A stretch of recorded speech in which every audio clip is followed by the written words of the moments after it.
Halo semuanya, Assalamualaikum warahmatullahi wabarakatuh. Perkenalkan, nama saya Latifatu Siri dengan NIM 2351 2030 1111063 dari kelas F5 Psikologi Disabilitas.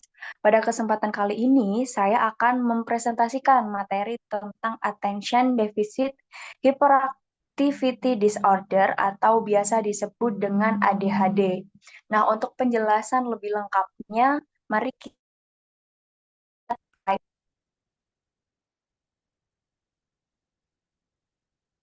Nah, ADHD adalah gangguan neurodevelopmental yang ditandai dengan pola perilaku yang menetap berupa kurang perhatian atau inatensi, hiperaktivitas, dan impulsivitas. Nah, perilaku ini tuh sering dan lebih berat dibandingkan individu lain pada tingkat perkembangan yang sama. Nah, biasanya gejalanya tuh muncul sebelum usia 12 tahun dan dapat bertahan hingga masa dewasa. Nah, ADHD ini tuh dapat mempengaruhi berbagai aspek kehidupan seperti kemampuan akademik, hubungan sosial, dan juga kinerja pekerjaan. Misalnya, anak dengan ADHD bisa tampak sulit fokus saat belajar, sering kehilangan barang, atau sulit mengikuti instruksi guru. Sementara pada orang dewasa, mereka tuh bisa mengalami kesulitan dalam mengatur waktu, memprioritaskan pekerjaan, atau menjaga perhatian saat melakukan tugas yang monoton. Boleh di next? Nah, selanjutnya yaitu faktor etiologi ADHD atau faktor penyebabnya. Nah, faktor penyebab ADHD itu bersifat multifaktor, artinya tidak disebabkan oleh satu hal tunggal.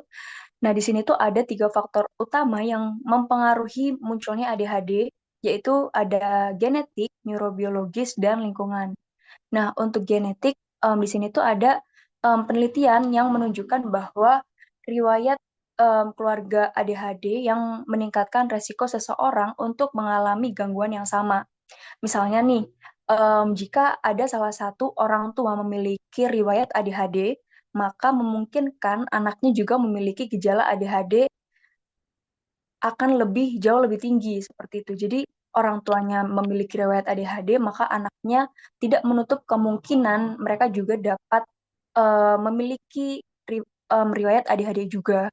Nah, faktor genetik ini tuh bisa mempengaruhi cara otak mengatur zat kimia seperti dopamin yang berperan dalam perhatian dan kontrol diri. Nah, selanjutnya yaitu neurobiologis. Nah, di sini tuh individu tuh yang memiliki ADHD itu biasanya memiliki perbedaan struktur dan fungsi otak. Nah, terutama pada area korteks prefrontal dan ganglia basalis. Nah, area tersebut itu tuh berperan dalam perencanaan, pengendalian impuls, dan perhatian.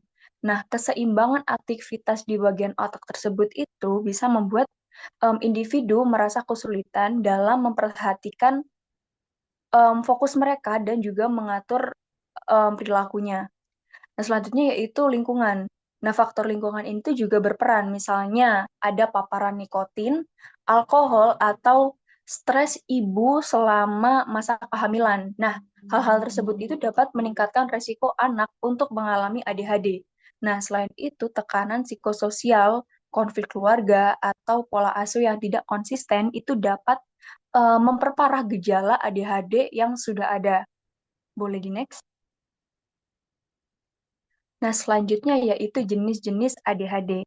Nah, menurut DSM-5, ADHD itu dibagi menjadi tiga tipe utama, yang di mana tipe-tipe tersebut itu berdasarkan gejala yang paling dominan. Nah, yang pertama yaitu tipe inatensif. Nah, ciri-cirinya adalah di sini tuh mereka tuh mengalami kesulitan fokus, yaitu dengan mudah terdistraksi dan sering lupa. Nah, anak-anak ini tuh biasanya tuh tidak memperhatikan detail, sering kehilangan barang, terus tampak melamun saat diajak bicara. Nah, biasanya tuh mereka tidak hiperaktif, tapi sulit menyelesaikan tugas seperti itu. Nah, selanjutnya yaitu tipe hiperaktif impulsif. Nah, ciri utama dari tipe ini yaitu banyak bergerak, terus sulit diam, dan juga bertindak tanpa berpikir panjang. Nah, mereka ini sering berbicara terus-menerus. lalu mereka tuh suka berlarian atau memanjat di situasi yang tidak sesuai, serta mereka tuh sulit untuk disuruh menunggu seperti itu. Nah, selanjutnya yaitu tipe campuran. Nah, tipe ini merupakan gabungan dari dua tipe yang di atas, yaitu mereka tuh mengalami gejala inatensi sekaligus hiperaktif impulsif. Nah, biasanya pada tipe campuran ini tuh paling banyak ditemukan di lingkungan sekitar kita, seperti itu. Boleh di next? Nah, selanjutnya yaitu karakteristik ADHD.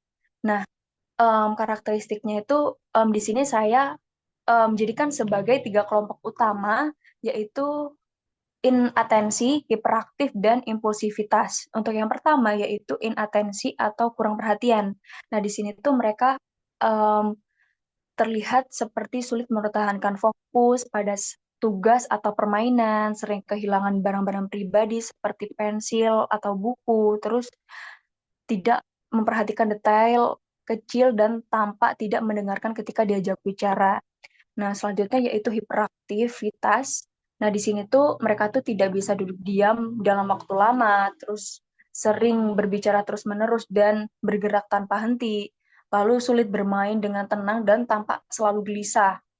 Nah, terus selanjutnya yaitu impulsivitas, yaitu sering menjawab sebelum pertanyaan selesai atau biasa kayak waktu kita ngomong mereka tuh langsung menjawab seperti itu. Terus sulit menunggu giliran, terus sering menyela pembicaraan orang lain tanpa menyadari situasi sosialnya.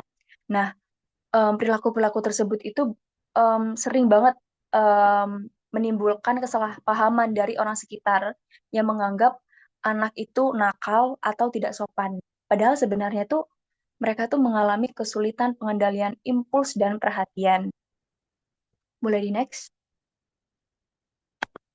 Nah, selanjutnya yaitu hambatan yang dialami. Nah, individu dengan ADHD ini tuh menghadapi beberapa hambatan dalam kehidupan sehari-hari, baik di bidang akademik, sosial, emosional, maupun pekerjaan.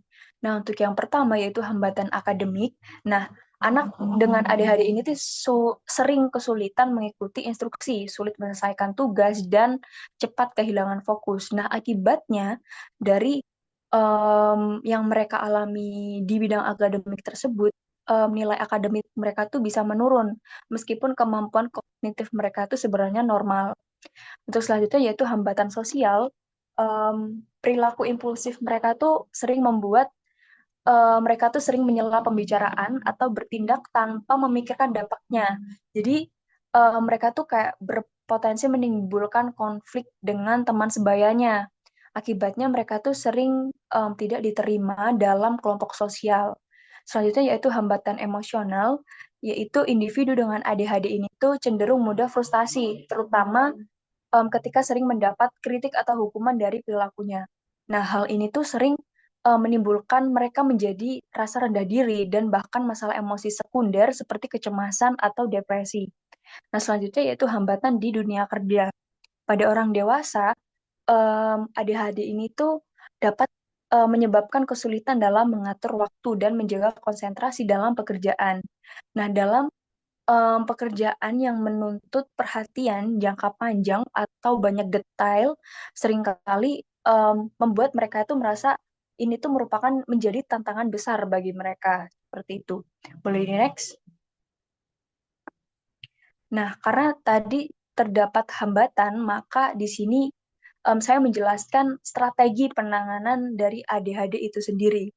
Nah, penanganan ADHD ini tuh melibatkan berbagai bentuk intervensi yang dapat dibagi menjadi di sini ada intervensi psikologi, intervensi pendidikan, dan farmakoterapi.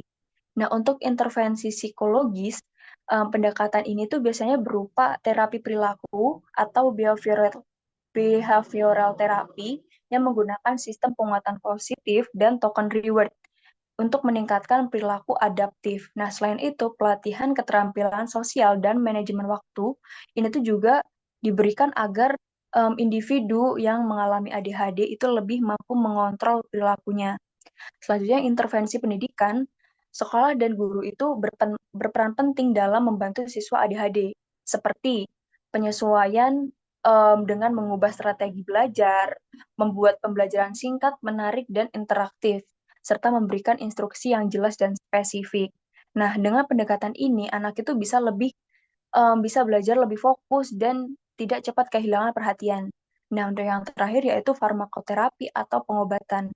Nah, pengobatan medis ini itu merupakan obat stimulan seperti metilpenidat dan amfetamin. Nah, itu tuh terbukti untuk dapat membantu meningkatkan konsentrasi. Selain itu, terdapat obat non-stimulan seperti atosetin yang bisa digunakan jika pasien tidak cocok dengan stimulan. Nah, namun untuk pemberian obat ini tuh tetap atas anjuran atau pengawasan dokter spesialis karena setiap individu itu memiliki respon yang berbeda. Seperti itu. Boleh di next?